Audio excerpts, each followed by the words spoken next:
Good evening, members. Thank you so much. We are for it, which is nice. So, welcome to this meeting of the Governance and Audit Committee. Just some housekeeping, which I know you're all aware of. The fire evacuation procedure. If the fire alarm is evacuated, we go via the stairs, not the lifts, Assembly in Hawley Square. And our good colleagues here will assist and advise when we can come back. Is anyone going to film?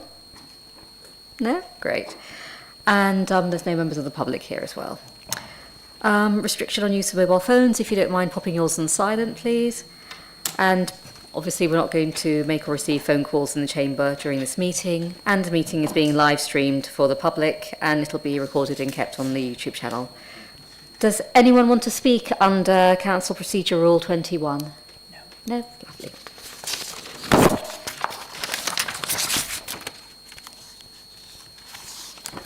So we've got apologies from Councillor Scott. Anyone else? Okay. Any declarations of interest? And we'd like to approve the minutes of July 2025. Proposer, please. Thank you. And may we have a seconder? Yep, thank you. So proposed by Councillor Britcher and seconded by Councillor Scobie. Do you want me to sign those now? Do members agree? Oh, sorry. Do we all agree? Yeah. Yeah, thank you. Yeah, great, thank you.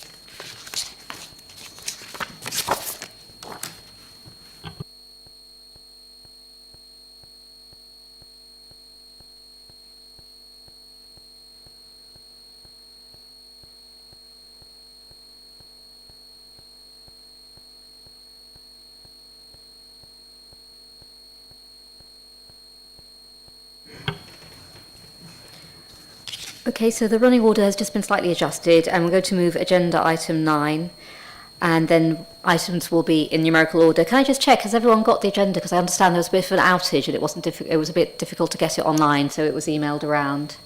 Yeah? Wonderful. So if Matt could introduce the report, please. Thank you, Chair. This report summarises... Oh, am I covering 9 first, did you say? Yes. So it's the Q1 Treasury Management and Investment Strategy. It covers, the report summarises Treasury Management activity and prudential Treasury indicators at the first quarter. Part of the Treasury Management operation is to ensure that cash flow is adequately planned, with surplus monies being invested in low-risk counterparties, providing adequate liquidity initially before considering optimising investment return. The second main function of the Treasury Management Service is the funding of the Council's capital plans. These capital plans provide a guide to the borrowing needs of the Council, essentially the longer-term cash flow planning, to ensure that the Council can meet its capital spending operations. This management of longer-term cash may involve arranging long or short-term loans or using longer-term cash flow surpluses, and on occasion any debt previously drawn may be restructured to meet Council risk or cost objectives. Officers can confirm that the approved limits within the annual investment strategy were not breached during that first quarter. Thank you, Chair. Thank you.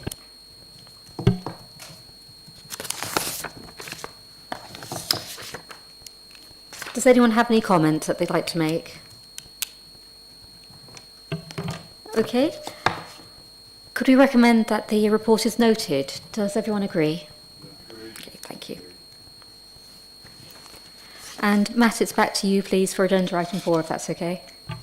Thank you, Chair. I will not repeat exactly what I just said, but it covers this report in exactly the same way. So unless anyone's got any specific questions, Chair, it is as was. Thank you.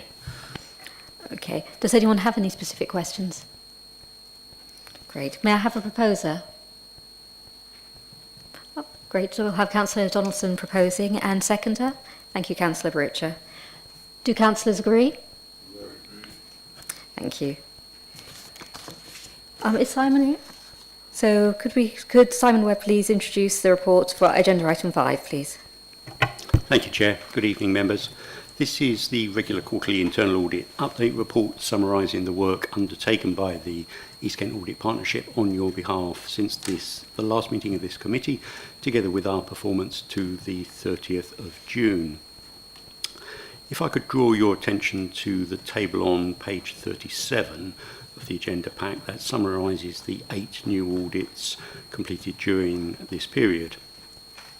Very pleased to report that the very positive direction of travel that we have commented upon in previous meetings of this committee continues, with significant numbers of substantial and reasonable assurance conclusions as a result of the audits.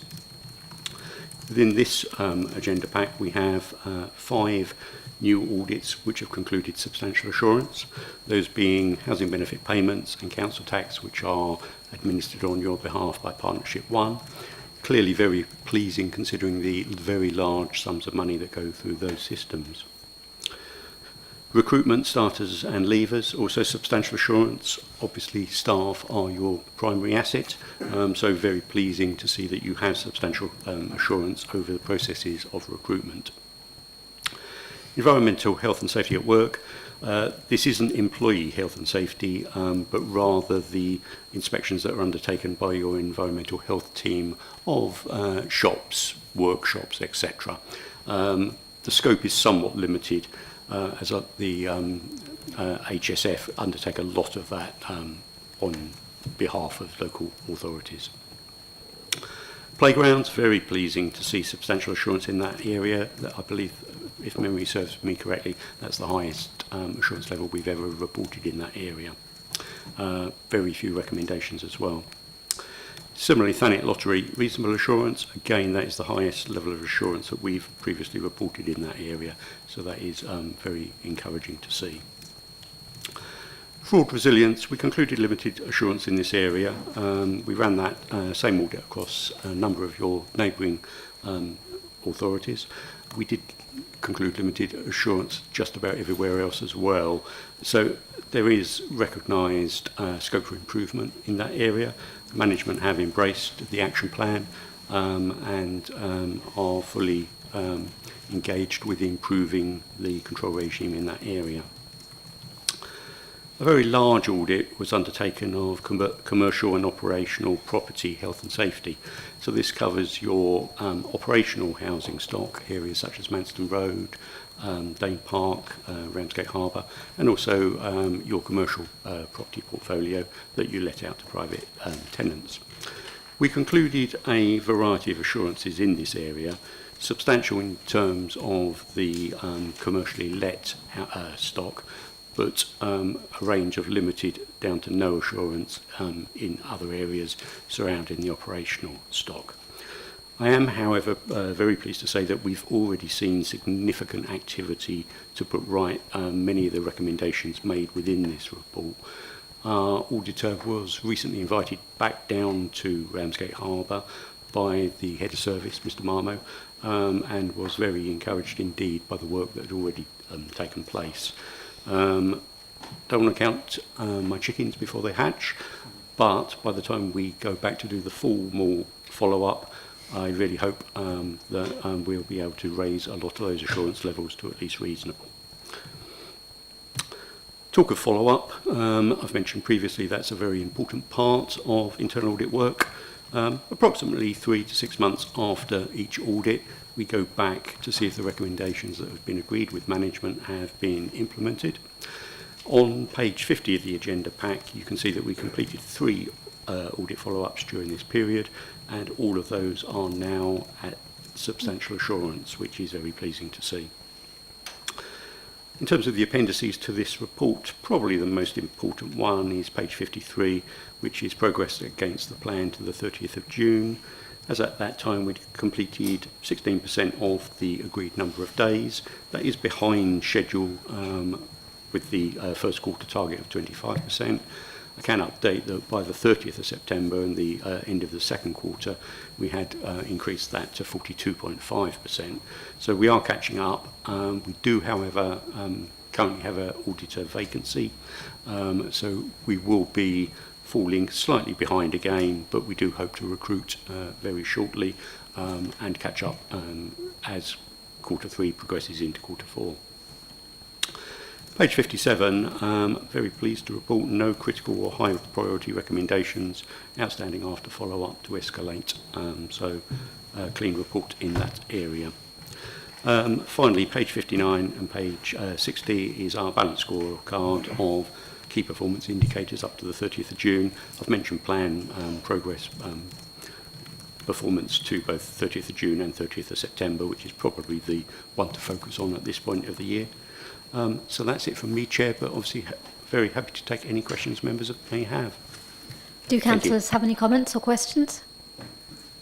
Yes, go ahead, Councillor Yates. Thank you, Chair.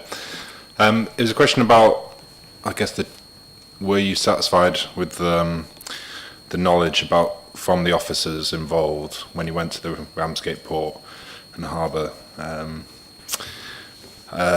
Basically, do you have a view as to whether some of the staff there need further training? It does feel, from reading the report, that it shouldn't really take these reports and interventions from Mr. Marmo to realise that you need to check fire extinguishers or to do fire alarm drills. So I'm just wondering, is there a training opportunity with this? Certainly some of the findings were fairly basic stuff in terms of fire drills, etc. We're very encouraged by what we've seen so far. I don't know, Mike, if you wanted to add to this, but obviously we will be going back and doing a complete follow-up. But certainly having been invited back in, what we've seen so far looks really good. In terms of training, yeah, I think health and safety training for all staff is very important. The council does have mandatory training on employee health and safety, which covers a wide variety of things. I sometimes think I seem to spend half my time doing e-learning on that, but it does cover things like fire safety, certainly. Sorry, Mike. Yeah, thank you, Simon. If I could just add to that, Councillor Yates, that I mean, I think the approach we've taken in terms of the response to this audit, and there's a fairly substantial sort of management response in this paper, but essentially to sort of welcome the findings of this, and as Simon has mentioned, you know, we're already putting in place changes and improvements, and we're taking a similar approach to that which was taken at Dane Park over a year ago, when we had a low audit rating, and that's now at a substantial rating in terms of the service there. Training wise, I was going to mention about as well about the mandatory training in health and safety, and this is about competency as well, and making sure that all the staff understand their compliance responsibilities, and that and it's quite a wide range of things that need to happen on a regular basis to be able to say that we're compliant with those statutory health and safety points.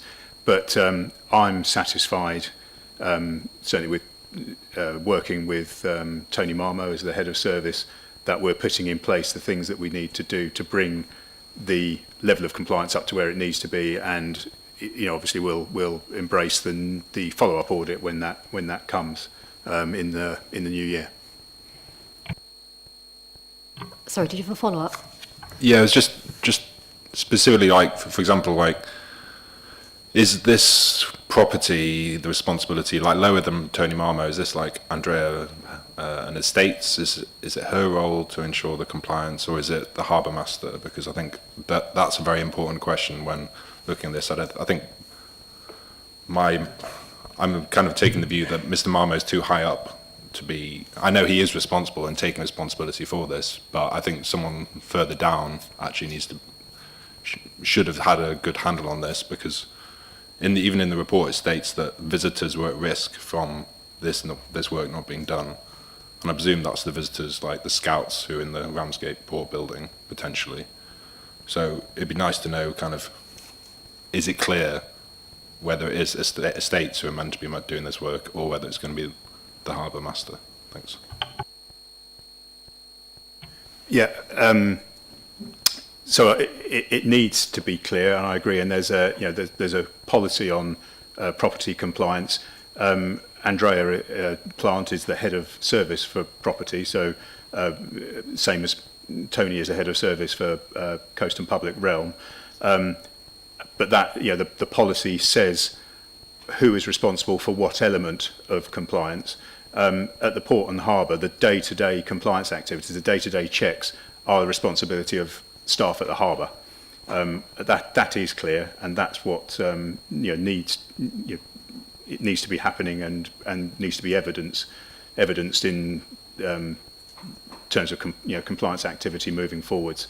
But I think there is clarity, and where needed, that's something from a sort of director level that we need to make sure that everyone understands their responsibility, whether that's a property compliance responsibility or the the user, effectively the user of that site, or the staff who are responsible for that site are doing the things that they need to be doing sort of respectively. Thank you, Mike. Councillor Pritchard, did you have a question? Yes, I mean, obviously, very similar to what Councillor Yates has said. It's, yeah, just really quite worrying. Some of the things about the fire and electricity safety. It's, the most recent regulation here is from 2005. It is something.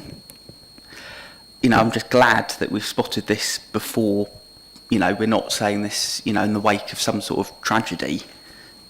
As actually, these things with fire safety, it's, yeah, really quite concerning. But, good that you're taking, that steps have been taken. It's been identified as an issue now. Yeah, rather than in more tragic circumstances. Councillor Scobie. Yeah, thank you, Chair. On the list of upcoming audits in Q3, you have cleansing as part of that. I was just going to ask, will you cover the management of staff absences in that audit and making sure the process is probably followed? And will you look at control of budgets within that? I raised both of those issues because there's been historic issues over the last year, 18 months. Just wondering whether the audit's going to touch on those from a process perspective. Thank you, Councillor. We've actually just completed an audit of refuse collection, which didn't quite manage to reach the agenda for tonight, but it will be coming forward to the next meeting on 21st of January, if memory serves me correctly. That does cover issues such as budget, particularly staff sickness within operational services. And yeah, we do potentially have another bite to that cherry with street cleansing, which will probably be in Q4 now due to the absence that we're carrying. But yeah, we are aware of those issues, as indeed our management, and we are making recommendations, for example, through the refuse collection audit in that regard. Go ahead, Councillor Mons. Just coming back to the issue at Ramsgate Port and the certificates out of date and the fire alarm not being tested. In 6 months' time, we've done the follow-up and everything will be okay. But in 6 months, in a year's time, how do we know that the fire alarms are being tested, the certificates are being kept in date and being recertified? And what management oversight do we have now to ensure this doesn't happen again? Because it seems like it's taken an audit to identify this issue, and what concerns me is that we've got other buildings elsewhere that may have this issue that we haven't uncovered yet.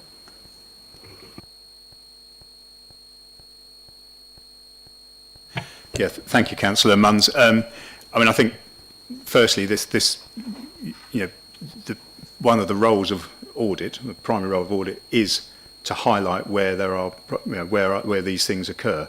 So absolutely, we need to welcome this and make sure that we are working with audit and completing an action plan, and then engaging in those follow-up audits in terms of making sure that it doesn't relapse. Obviously, we're putting processes in place to make sure that happens, and management focus will very much be on making sure that the compliance continues. And there's a reference in the management response to making sure that there's a sustainable culture of compliance and health and safety responsibility following this audit. So I think the important point is welcoming this and working with audit to make sure that we correct everything and make sure that's a sustainable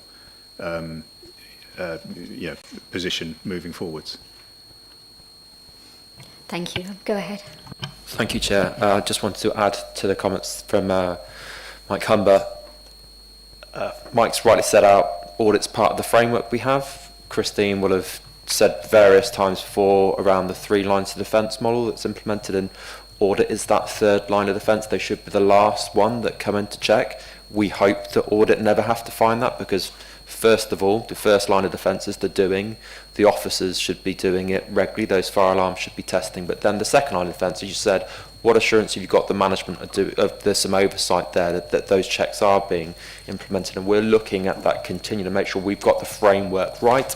It's really complex because we've got a really diverse portfolio of assets, and what works for one area doesn't necessarily work perfectly for another, and we're trying to refine that to make sure we've seen it's working well now at Dane Park, and we're confident we'll have something similar in place for the Port and Harbour. So roles and responsibilities need to be clear. We need to get that in place. The other thing that I would say as well is that, in my personal view, the council has too many assets. We've got too wide and diverse a portfolio of assets. We actually need to look to and that presents us with a liability that we're facing and we're managing. We need to look to divest from some of those assets to get the asset base smaller and it's manageable within the resources that we've got available for the, Andrea and Plant's property team have only got so many officers available to do those risk assessments and compliance checks. Matt Sannon's health and safety team have only got so many officers available to do the health and safety checks. We need to make sure that the level of resources we've got are appropriate, but equally that we're not asking too much due to the extensive asset base that we've got. And we will be looking at bringing more assets forward for disposal and make sure that the risk profile is at the right level.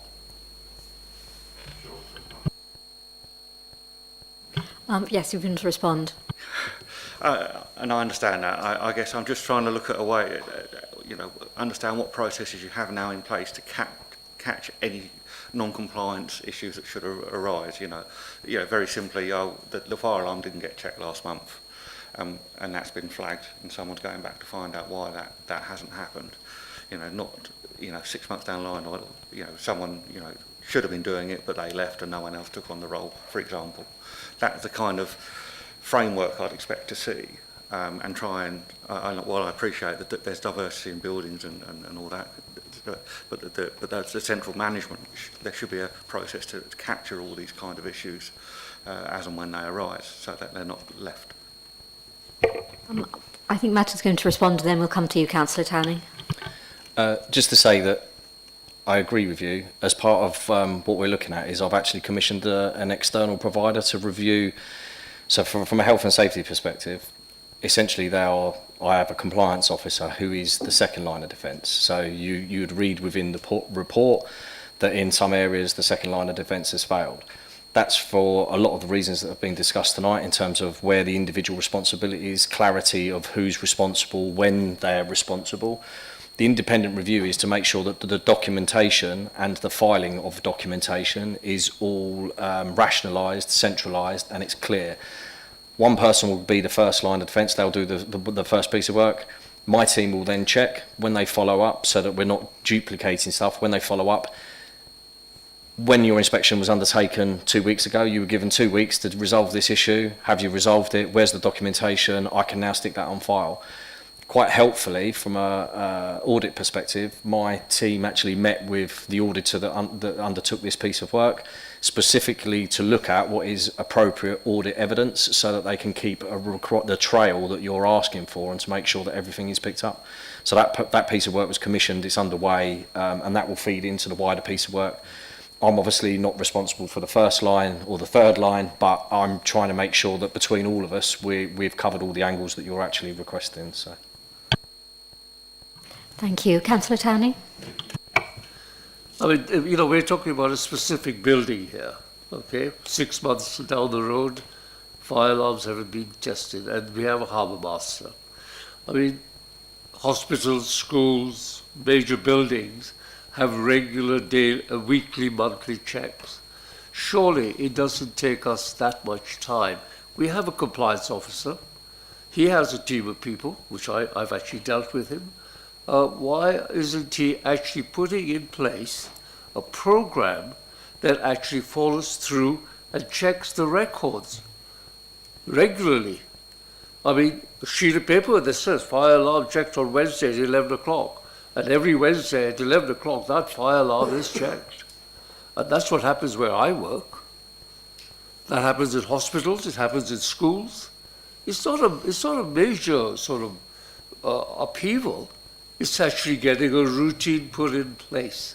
And we are not doing it. And something will seriously go wrong one day. And you all say, well, you know, the policy was there, but he didn't follow it. How many people read that policy? Not everyone. Thank you. Would anyone like to respond? Yeah, thank you, Councillor.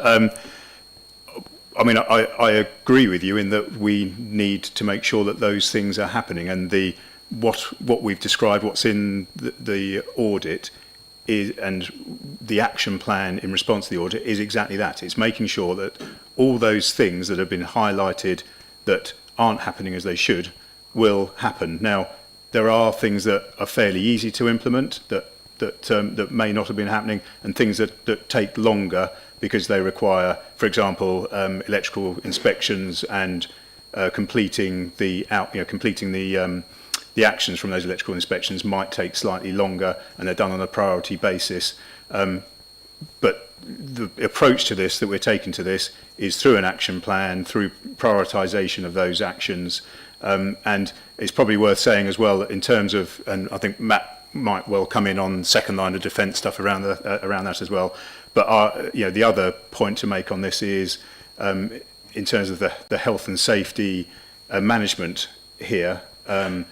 We have departmental health and safety meetings. There's directorate health and safety meetings, and then the corporate health and safety meeting. And at those, there's a standing agenda where items such as compliance, such as accidents and incidents, are all discussed, and they happen in an order whereby one happens before the other, and we have a strategic overview at the corporate health and safety meeting of all these issues, so that we can make sure that we understand the risks and put in place actions to mitigate those. So I think there is a framework already behind everything, but I'll let Matt come in as well. Thank you, Chair. One of the points I was going to make is I was going to say some of what Mike said, but over and above that, I have one compliance officer. I don't have a team of compliance officers. I have one compliance officer that operates under second line of defence. If he's not in, then I have cover from his manager, but that's not his primary function, obviously. I think when you talk about fire alarm testing and it being a single asset, this report clearly isn't talking about one building. It isn't as straightforward as you might think in terms of if you had a linked fire system, then you could operate a fire alarm test at all buildings all at the same time. We don't have that facility in place at the moment, so that is why there's a wider review in how do we get around that, because what you wouldn't want to do is have non-simultaneous fire alarm testing at the Port and Harbour, because it would create chaos. So part of what we're undertaking at the moment is to make sure that the systems, as well as the processes that then sit behind those systems, are fit for purpose. Thank you, Chair. And would you like to come in? Thank you, Chair. I was just going to add to that. I completely hear what you're saying, the frustration around the typical officer response that we've got a policy. Because really what you want to know is what's happening on the ground. Are people doing the job?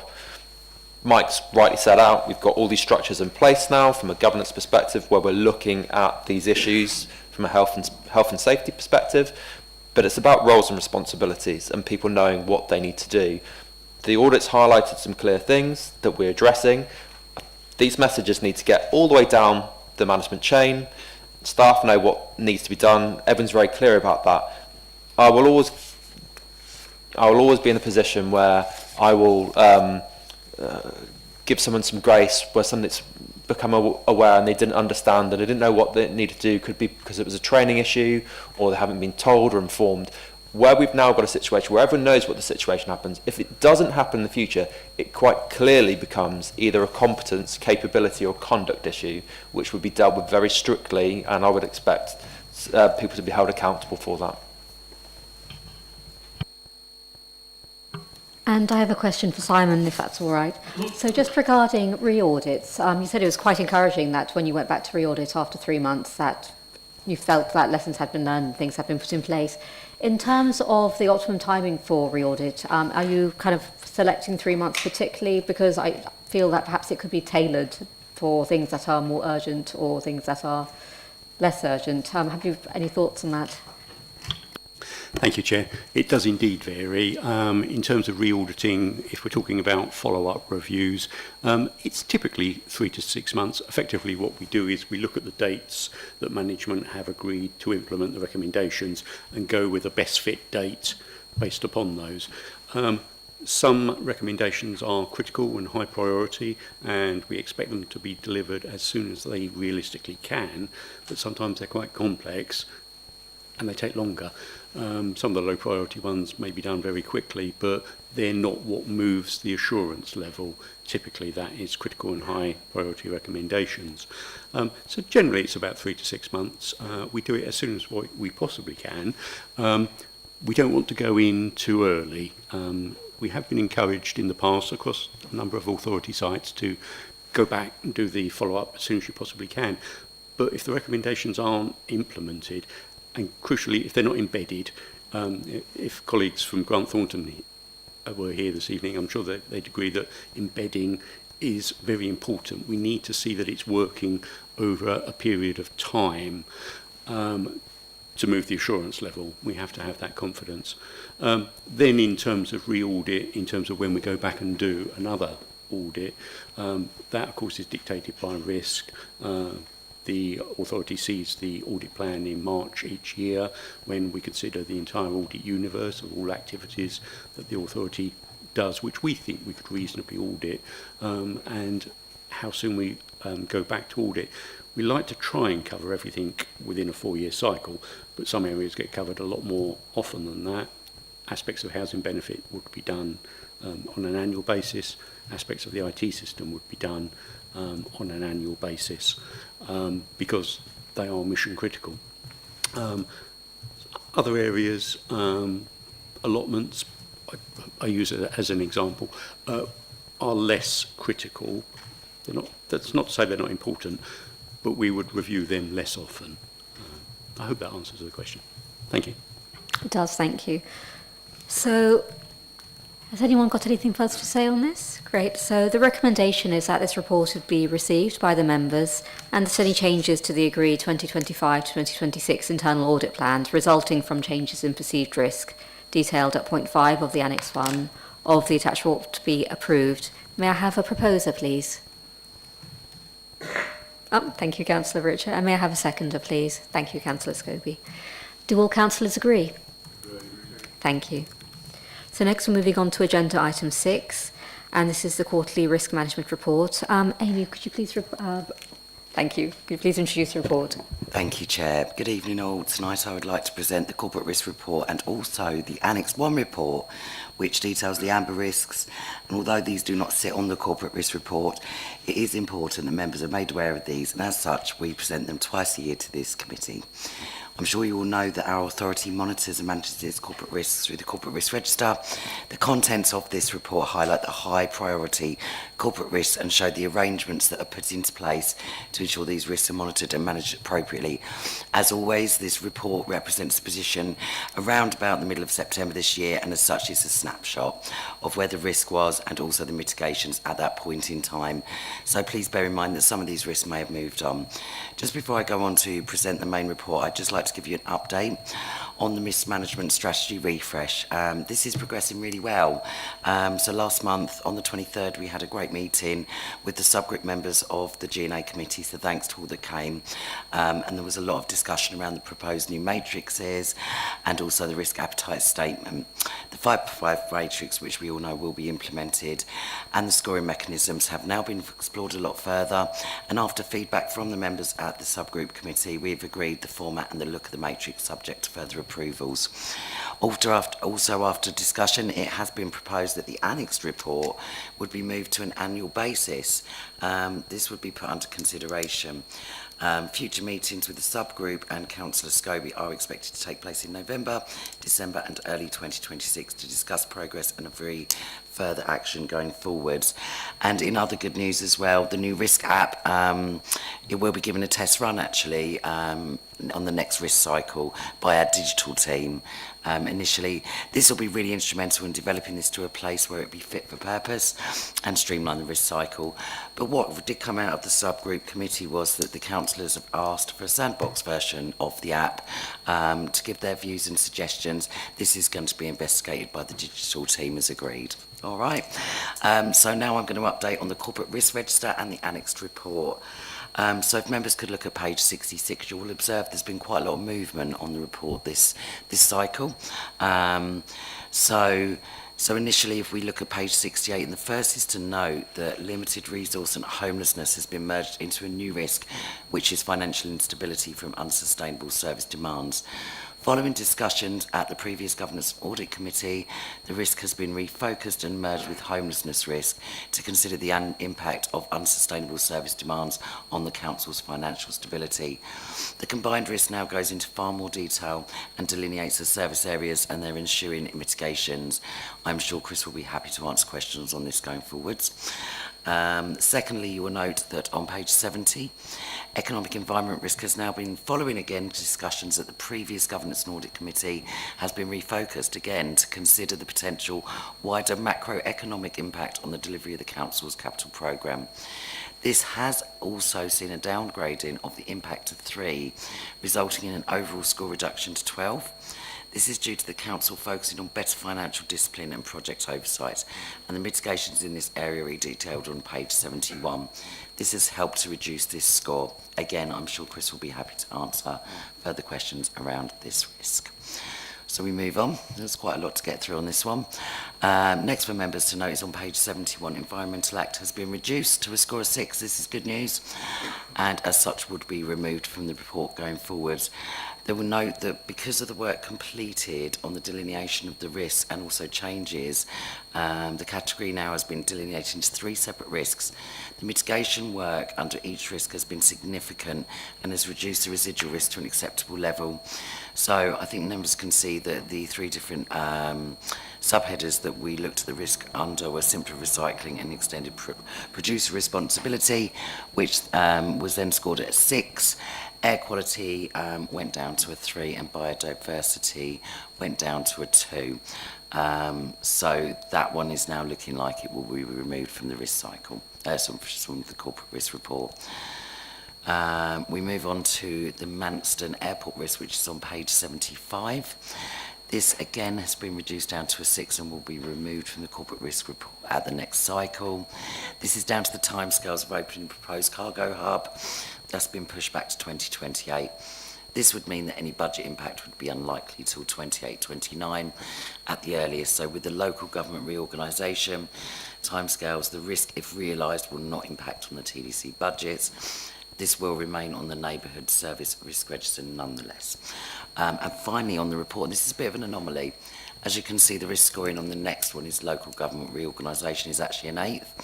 And although it is sitting at an 8, I think everyone can agree that this is a high-profile risk both internally and externally, and is subject to change as situations unfold and progresses. Because of the significance of these potentially disorderly risks, it has been added to this report, so members will be able to keep up to date with the LGR risk landscape as it unfolds from this perspective. Members will also see that mitigations have been comprehensively considered to reduce any impact this may have. I appreciate there's a lot to go through on the corporate risk report, so I know the annex report is long. I'm not going to be going through every risk on the annex report. You will be very relieved to know that.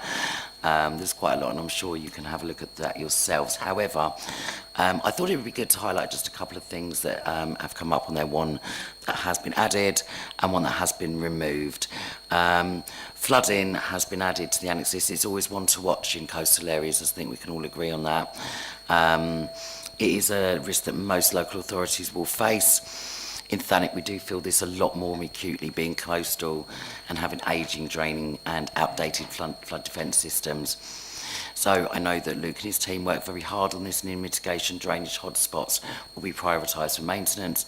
floodgates activated and sustainable drainage systems promoted, with policy planning and new developments amongst other mitigations. And I think that's going to be quite unfolding as we go along, and we've all been seeing recently the change in weather. So this is one that I think is to keep an eye on for sure. And some good news, right, finally at the end, would be the building safety legislation risk has now been reduced to a 6, so that would actually fall off the annexed report. It's a really great one. This is due to the creation of a building safety officer role, which is currently being recruited for. This will help the team significantly reduce the risk, so I have every confidence that that will fall off of the annexed report for the next one. So that does conclude the corporate risk report and the annexed report for this quarter. I thank you all for listening and of course welcome any further questions and comments. Thank you very much for that, and thank you also to the subgroup members for their hard work. Councillor Scobie. Yeah, thank you, Chair. So this is a bit of a tricky one because I completely respect all the work that the finance team, and particularly you, Amy, have done on this, but we're being asked to approve the risk register. And I'm not sure I feel like we can tonight. I think one of the recommendations is we approve it. And the reason being, and I don't think this is a reflection on the work that you've done, Amy, but I think since we last met in July, it's clearly shown that there's some risks that we haven't actually covered on our risk register, which are now covered in it, but they're all amalgamated as one. And the reason I'm sort of hitting my head on it, and this is me trying to work it through, is that our top impact tolerance from finance is £500,000. So if we think a risk is going to cost us £500,000, it's scored top.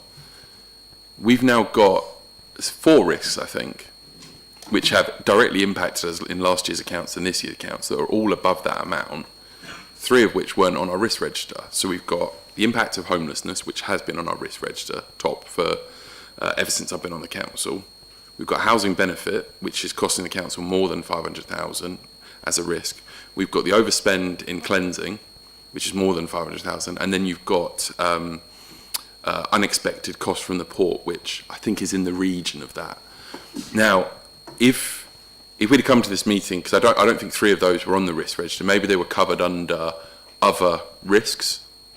But I think the fact that they're over £500,000, and that's our top score, I think they should be specific risks themselves. And I'm not sure I agree, and this is where it comes to the approval bit, I'm not sure I agree, even though we may have talked about it at the last meeting. I think a lot has changed since the last meeting. We've had the budget outturn report and the first monitoring report of this year, which has shown substantial overspends and costs in areas like that.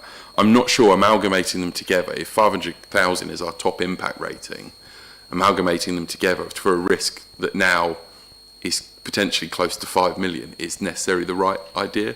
Now, the flip side to that, I really like how the mitigations under that risk are set out for those 4 areas. And I actually think we've got the right controls there, I think we've got the right language, and I think that gives me reassurance.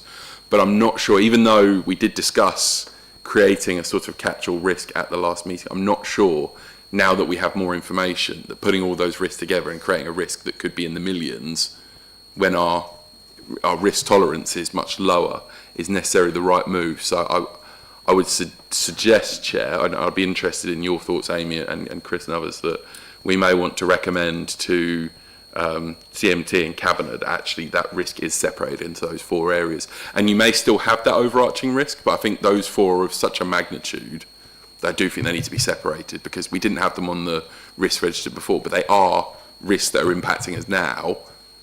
And I think that, as I said, the mitigations are good, but I think they should be separated out. Yes, thank you, Councillor Sobey. I completely understand what you're saying. I think I must defer this over to Chris, though, as he has the far greater knowledge on this than I. Thank you. Through you, Chair. Thank you. Yeah, it was a really difficult one when I looked at this, and I drafted this in a couple of different ways, and one of which was with them itemised, but it was quite repetitive.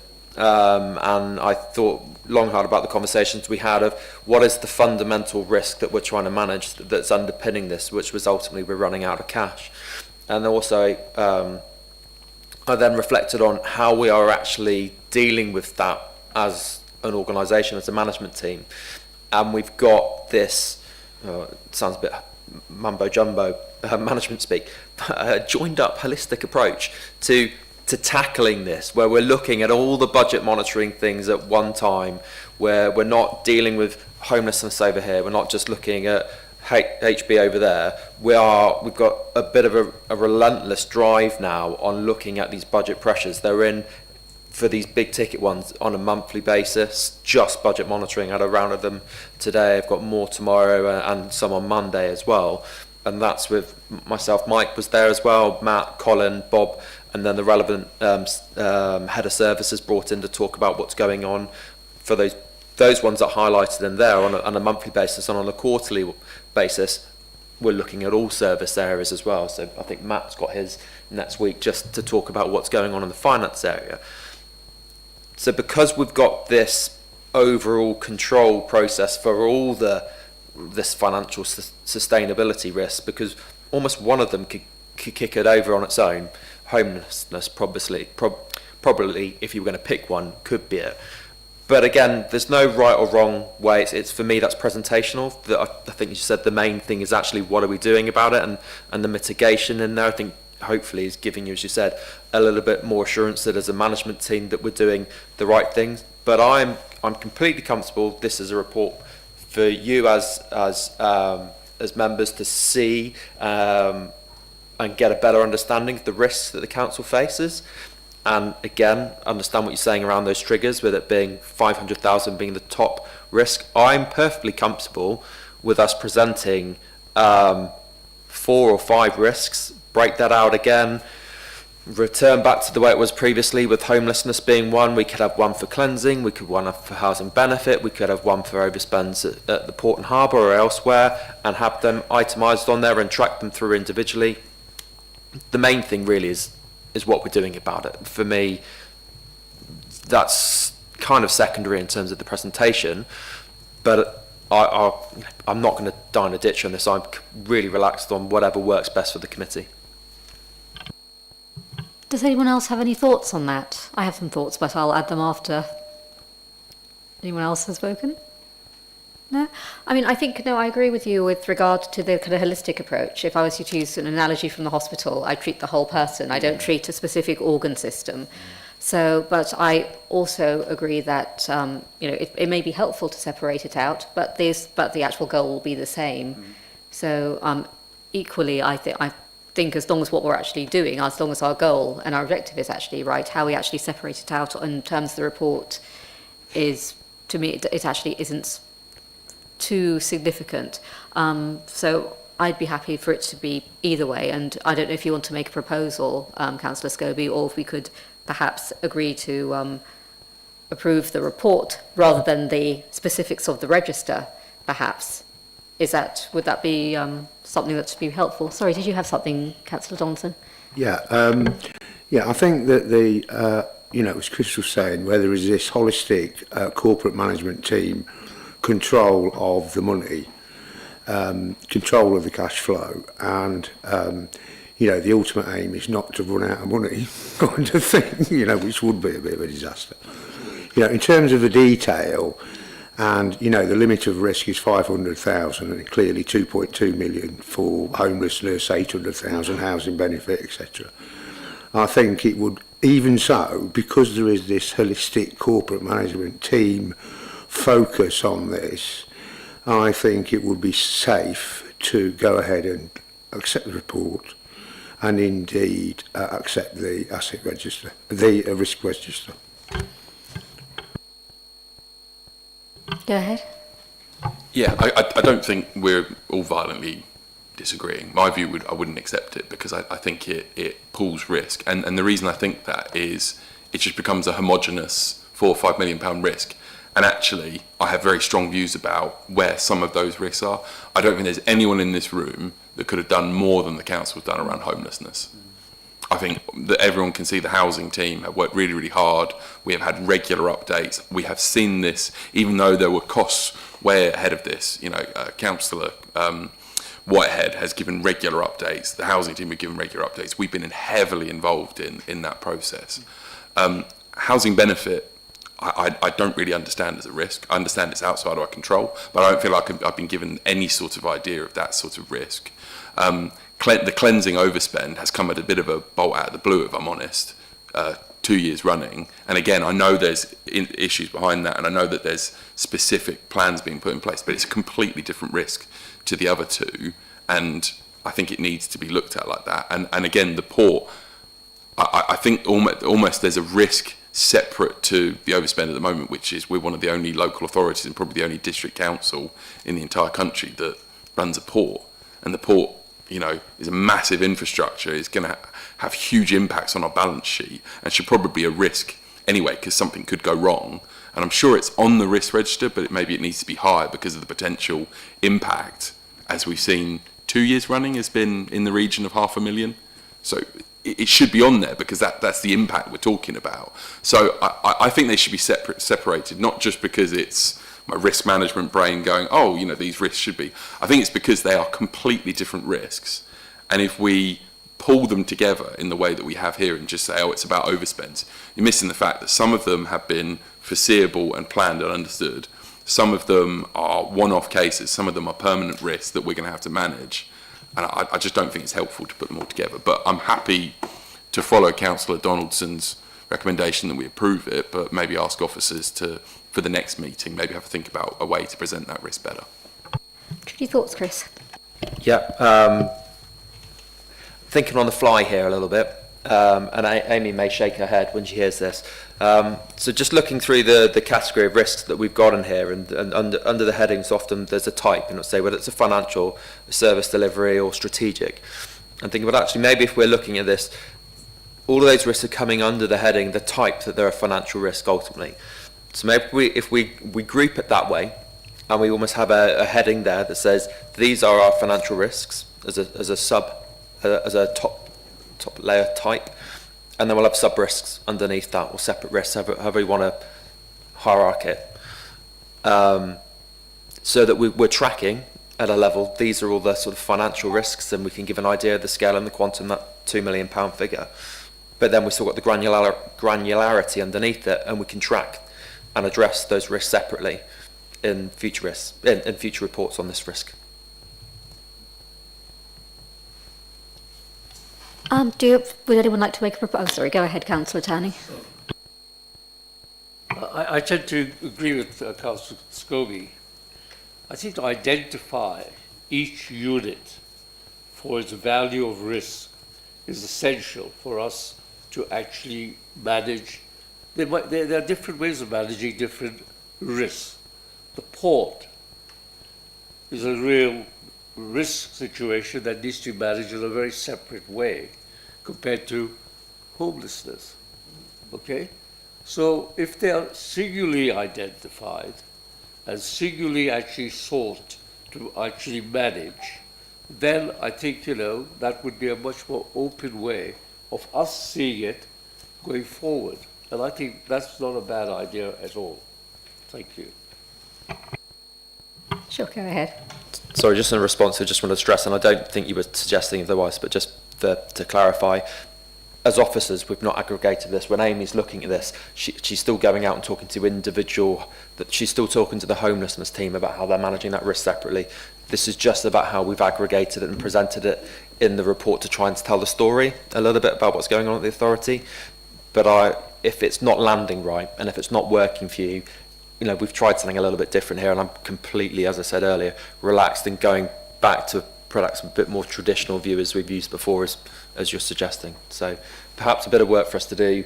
We can go away. I can speak to you as the chair of the committee before the reports are published, and make sure you're comfortable with it before it goes out to members. Happy to have some further conversations with members outside of the committee as well if we can't come to some conclusion tonight. I mean, I do think, I just want to say that I think the suggestion of the homogenisation of the risk is possibly more apparent than it is real. It's simply how it's presented here for us to review, but I think the detail is still being looked at and it's still being analysed separately. You wanted to say something else? Yeah, and I think it has to be separated, because if something else comes up in this year's budget that has a in-year impact of £500,000, it should go on the risk register. And I think that's the mistake that happened, or the oversight that's happened, is if there is something that's unexpectedly costing the council a lot of money, that is a risk, the definition of risk management is something that is impacting your strategic aims or your ability to meet your objectives. Clearly, if something is having an impact of 500k in year, it should be on the risk register in my view, or we should be going back to those impact tolerances and upping that amount to higher. I would also say that I think this is a bit more complex, this is a bit more in a grey area, and I'm going to try and explain it in a way that's not sort of blaming anybody for what's happened, but I think a risk has also emerged here that we should be capturing somewhere, and I don't know how that would be scored, in that our financial forecasting has been proven to have issues, understandable issues with the risks we're dealing with, but I think that in itself is a risk, because we were talking about it in the training beforehand. There's lots of ways to look at the data, but one way that I was looking at, which I realised I have to relook at because of business rates, but the actual spending increase from the 24-25 budget from the last monitoring report to the outturn report was an 11% increase in spending. And from when we set our budget in February to the first monitoring report of this financial year, 25-26, our spending also increased by 11%. We're talking about millions have been added. And again, I don't want that to be seen as any criticism, because there is serious risks facing the council and causing us issues.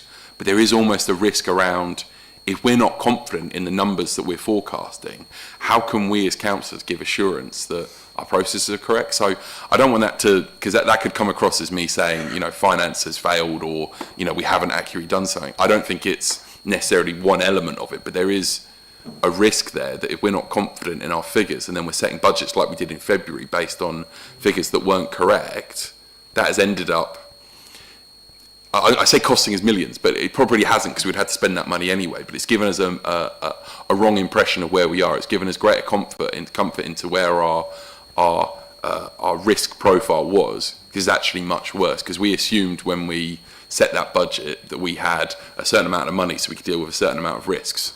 And that's not actually, that wasn't actually the case, and that to me in itself is a risk.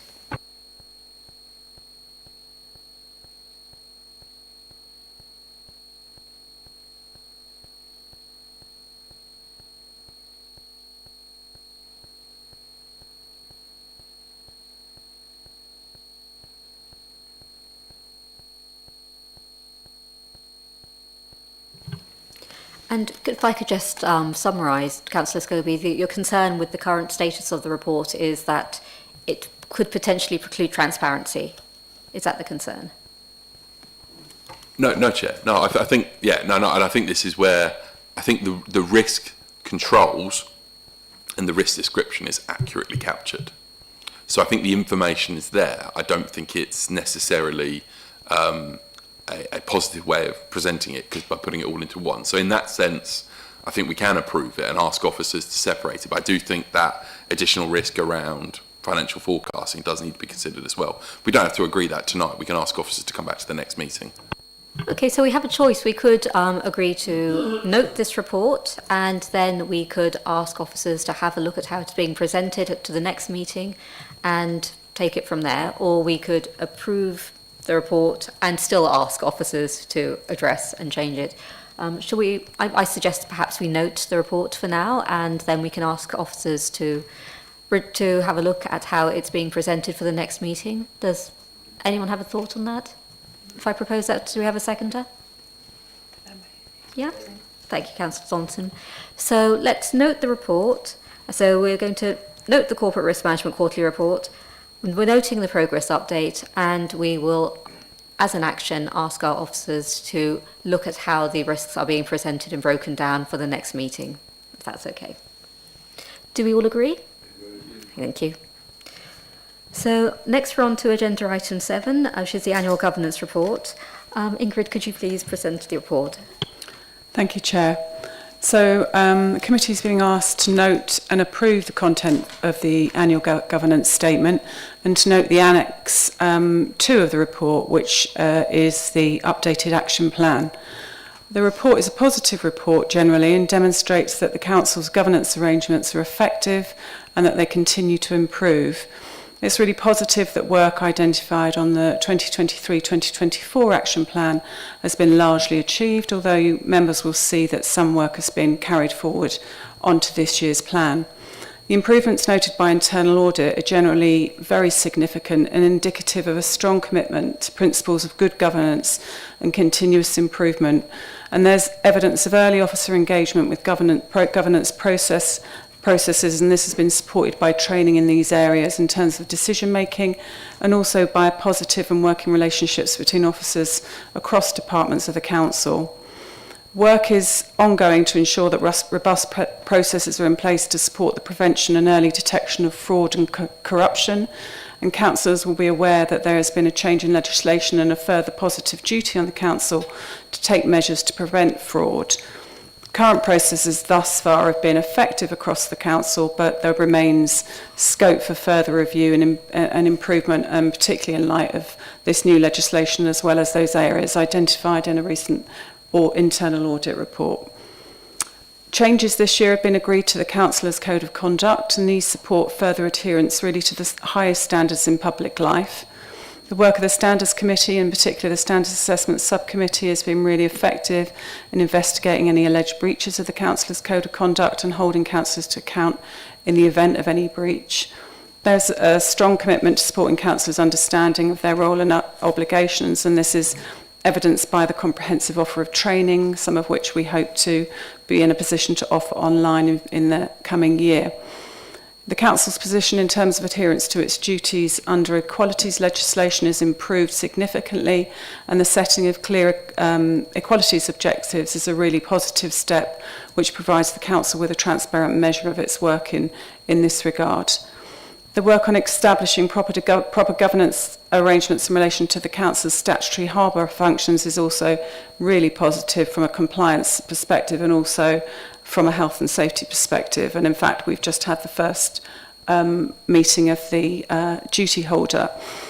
The Constitutional Review Committee has considered many matters that have been put forward to the full Council for decision in terms of reviewing the Council's constitution to ensure that it remains up to date and relevant. The work of the Overview and Scrutiny Committee has been effective in ensuring review of executive decisions, and the arrangements for pre-decision scrutiny in relation to all key decisions have been particularly useful in this regard. The role of the Governance Board supports an environment of continuous improvement across the Council in terms of best practice in all areas of governance. There are obviously clear challenges for governance over the next years, particularly arising from the structural changes necessary for local government reorganisation, and it'll obviously be even more important to ensure that robust and effective arrangements are maintained within the district whilst new arrangements are developed relevant to a unitary authority. It's my assessment that Council is in a strong position to manage this change with careful planning and an evident commitment to adhere to the highest standards of good governance across the Council. Thank you, Chair. Happy to take any questions. Thank you. Does anyone have any comments they'd like to make? Councillor Scobie? Yeah, and this is, I try not to be a leading question or be raising, too many challenges, but there's a statement in there early on around what we should be meeting that says managing risk and performance through robust internal control and strong financial management, which I think we do.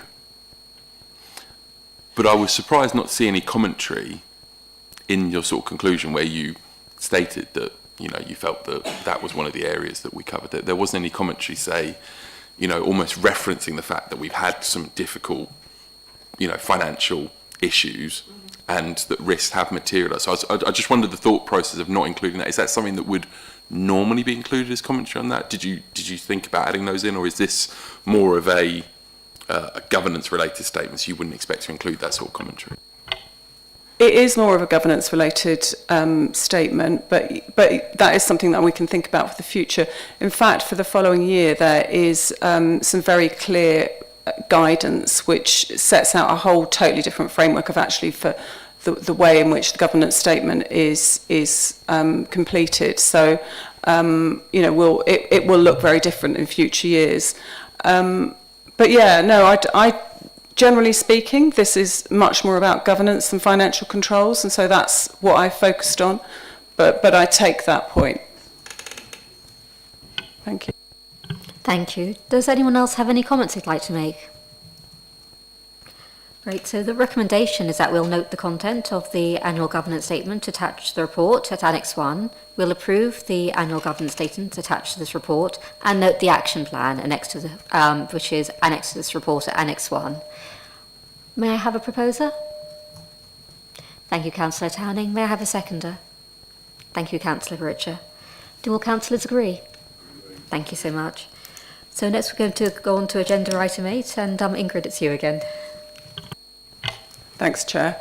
So, councillors are asked to review and approve the revised RIPA policy, Regulation of Investigatory Powers Act policy, Annex 1, and to note the report of activity during the relevant year. So the Council has got powers under the Regulation of Investigatory Powers Act to undertake certain types of directed surveillance for the purposes of enforcement. These are directed surveillance under RIPA, that is surveillance that is not intrusive, and the Council can also use a covert human intelligence source. Councillors should note that it is the Council's policy not to exercise RIPA unless absolutely necessary, and in the last year it has not used its powers under the Act. Nevertheless, the Council is legally obliged to have a policy and for it to be reviewed and considered by councillors. Compliance in this regard is monitored by the Investigatory Powers Commissioner's Office. Councillors should note that authorisations are subject to application and approval by the Magistrates' Court, as is illustrated in the policy, and that they're strictly time limited. Extensions to approvals are also subject to the Magistrates' approval. There are very few amendments to this policy as compared to the previous policy that members considered.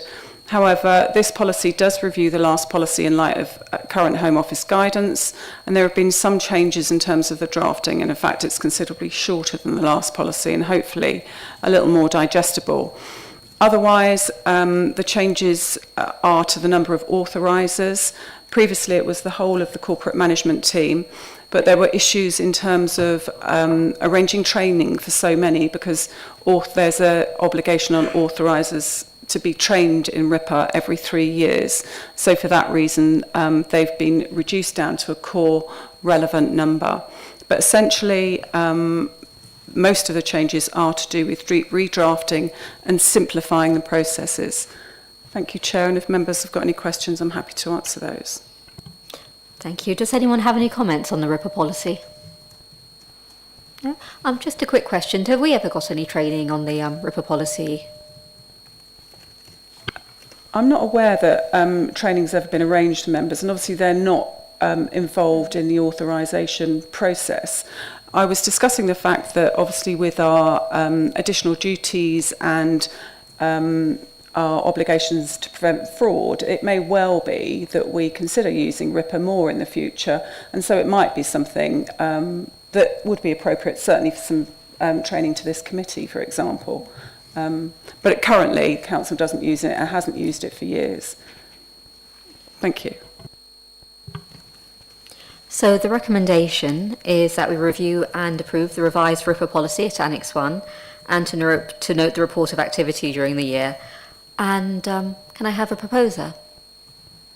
Thank you, Councillor Scobie. And can I have a seconder? Thank you so much. And do all councillors agree? Thank you. So this concludes, good chat everyone. This concludes tonight's proceedings for the Governance and Audit Committee. Thank you so much for coming. And we're closing the meeting now at 8:13. Thank you.